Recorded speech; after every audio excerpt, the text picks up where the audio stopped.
Bismillahirrahmanirrahim. Assalamualaikum warahmatullahi wabarakatuh. Pemirsa kaum muslimin dan muslimat yang berbahagia, saudara-saudara sekalian, sebangsa dan setanah air.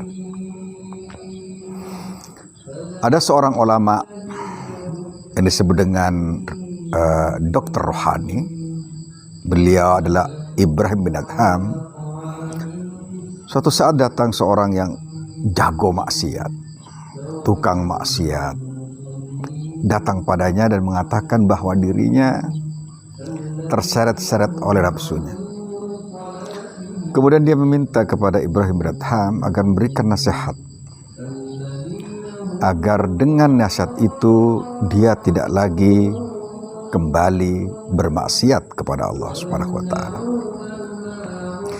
Sang tabib rohani itu kemudian memberikan 5 resep yang juga patut kita renungkan, patut kita dalami, patut kita maknai, dan tentu saja patut kita laksanakan.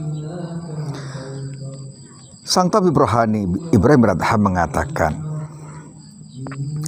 "Aku akan ajarkan kepadamu 5 perkara, dan apabila kau mampu melakukannya, maka pasti kau tidak akan maksiat lagi kepada Allah." Orang itu berkata, "Apa saja itu, wahai Ibrahim bin Adham?" Beliau mengatakan, "Al-ula," kata beliau, "idza aradta an ta'sillaha fala ta'kul syai'an min rizqihi." Kalau kau ingin bermaksiat kepada Allah, maka jangan makan sekali-kali rezeki yang Allah berikan kepada engkau. Orang itu kaget. Bagaimana mungkin padahal rezeki itu semuanya dari Allah? Ibrahim bin Adham menyatakan, "Lah bagaimana mungkin kau bermaksiat kepada Allah padahal kau dikasih rezeki oleh Allah Subhanahu wa Ta'ala?" Kemudian sang tabib rohani melanjutkan, yang kedua, tatkala ditanyakan oleh yang bersangkutan, "Apa yang kedua, wahai Imam?" Kemudian sang tabib rohani ini mengatakan, "In aradta an ta'sillaha fala taskun biladahu." Apabila kau mau bermaksiat kepada Allah, jangan tinggal di atas buminya ini, bumi Allah Subhanahu wa Ta'ala, di atas negerinya. Kembali orang itu terkejut dan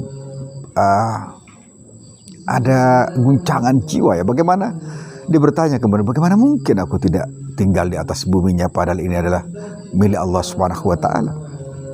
Ibrahim bin Adham kemudian mengatakan, bagaimana mungkin kau tinggal di atas buminya sementara kau ingin bermaksiat kepada Allah Subhanahu wa Ta'ala? Kembali orang itu, orang yang bermaksiat itu terkejut dan kaget luar biasa ya. Kalau gitu coba katakan padaku yang ketiga.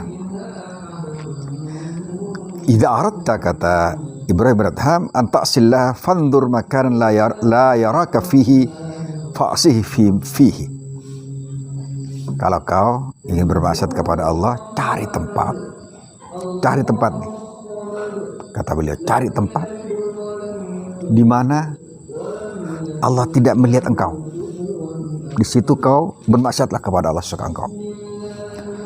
Kemudian dia geleng-geleng kepala. Tidak mungkin, itu tidak mungkin. Nah, bagaimana kamu bisa bermaksiat kepada Allah? Pada Allah setiap saat melihat engkau. Kemana kau akan sembunyi, kata sang imam itu. Orang yang bersangkutan semakin tersadarkan bahwa dia sebenarnya tidak pantas untuk bermaksiat kepada Allah, apapun alasannya. Di buminya dia tinggal, makanannya dia makan, kemudian dia tidak bisa lari dari mata Tuhan, mata Allah Subhanahu wa Ta'ala, di pandangan Allah Subhanahu wa Ta'ala. Sambil ragu-ragu kemudian dia berkata, coba katakan kepadaku yang keempat. Kalau gitu,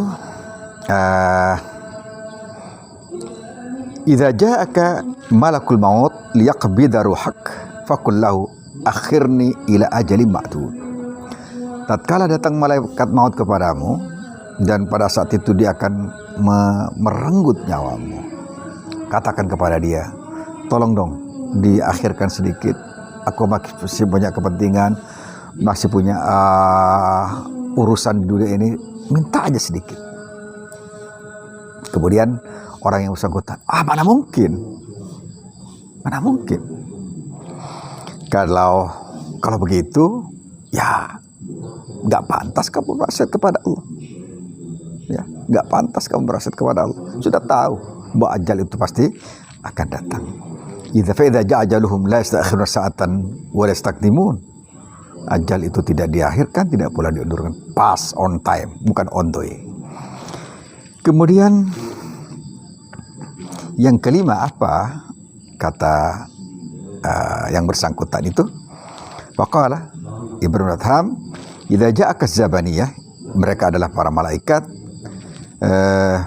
malaikat penjaga jahannam, penjaga neraka, liyakhuduka ila jahannam fala tadhhab ma'hum. Jika datang malaikat zabaniyah kemudian dia berkata, ayo masuk ke neraka, kemudian kamu nolak, enggak, saya enggak mau.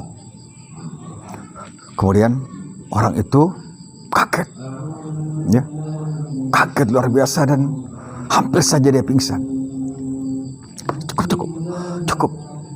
Dengan nada ketakutan, nada penyesalan, nada ketakutan, nada ketertundukan. Kemudian dia bilang cukup itu sebagai nasihat bagi saya agar saya tidak lagi bermaksiat kepada Allah Subhanahu wa taala. Yang lima itu adalah, pemirsa rahimakumullah, tatkala kita makan rezeki Allah, maka yakinlah bahwa Allah memberi kita untuk taat kepadanya. Kalau kita tinggal di atas bumi Allah, itu pun ada karunia Allah Subhanahu wa taala. Dan ketiga, kita yakin bahwa Allah melihat kita. Keempat, kita tidak bisa menolak tatkala malaikat maut akan mencabut nyawa kita. Kemudian tatkala kita terus bermaksiat kepada Allah, terus bermaksiat kepada Allah, maka suatu saat akan ada yang disebut malaikat zabaniyah yang akan menggiring orang-orang bermaksiat ke neraka, dan orang yang bersangkutan tidak bisa menolak. Resep ini akan manjur apabila kita resapi benar-benar dan pahami benar-benar, renungkan benar-benar bahwa sungguhnya tidak pantas bagi kita untuk bermaksiat kepada Allah sekecil apapun, karena kita dicipta bukan untuk bermaksiat, tapi taat dan ibadah kepadanya. Assalamualaikum warahmatullahi wabarakatuh.